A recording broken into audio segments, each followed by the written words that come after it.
Hi, ഇന്നത്തെ നമ്മുടെ പരിപാടി പുരാതന കാലത്തെ ഒരു ഗുഹയുടെ കഥയാണ്. മലപ്പുറം ജില്ലയിലെ കീശ്ശേരിക്കടുത്ത് ചുള്ളിക്കോട് ചുണ്ടത്തിച്ചോല എന്നിടത്താണ് ഈ ഒരു ഗുഹ നിലനിൽക്കുന്നത്. ഏകദേശം BC കാലഘട്ടത്തിൽ ഇവിടെ ജനവാസം ഉണ്ടായിരുന്നു എന്നാണ് പറയപ്പെടുന്നത്. ഗുഹക്കുള്ളിലേക്ക് കടക്കുമ്പോൾ നിരവധി അറകൾ നമുക്കവിടെ കാണാം. അകത്തേക്ക് കടക്കുന്തോറും ഓക്സിജന്റെ അളവുകൾ കുറയപ്പെടുന്നു. 1919 നടന്ന ഖിലാഫത്ത് പ്രക്ഷോഭത്തിൽ ബ്രിട്ടീഷ് പട്ടാളത്തിൽ നിന്ന് രക്ഷ നേടാൻ ഇവിടുത്തെ പ്രദേശത്തുകാർ ഈ ഗുഹ ഉപയോഗിച്ചു എന്നും പറയപ്പെടുന്നുണ്ട്. ഇതിൻ്റെ മറ്റൊരു വശം ഇതിൻ്റെ മുകളിലുമുണ്ട്. ഇവിടെ വരുന്നവർ പ്രത്യേകം ശ്രദ്ധിക്കണം. തനിച്ചാരും വരരുത്.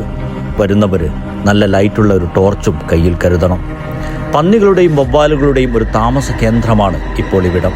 വലിയ ചരിത്രങ്ങളിലൊന്നും ഈ ഒരു പ്രദേശം ഇടം പിടിക്കാത്തത് കൊണ്ട് തന്നെ ഈ ഒരു പ്രദേശത്തെ നേരിട്ടറിയാൻ പലരും ശ്രമിച്ചിട്ടുണ്ടാവില്ല. ഒന്ന് ശ്രമിച്ചു നോക്കുക. വരുന്നവർ ഈ ഒരു പ്രദേശത്തെ നല്ല നിലയിൽ കാത്തു സൂക്ഷിക്കാനും ശ്രമിക്കണം. പുതിയ വീഡിയോയിൽ പുതിയ അനുഭവങ്ങളൊക്കെ ആയിട്ട് നമുക്ക് വീണ്ടും വഴിയെ കാണാം.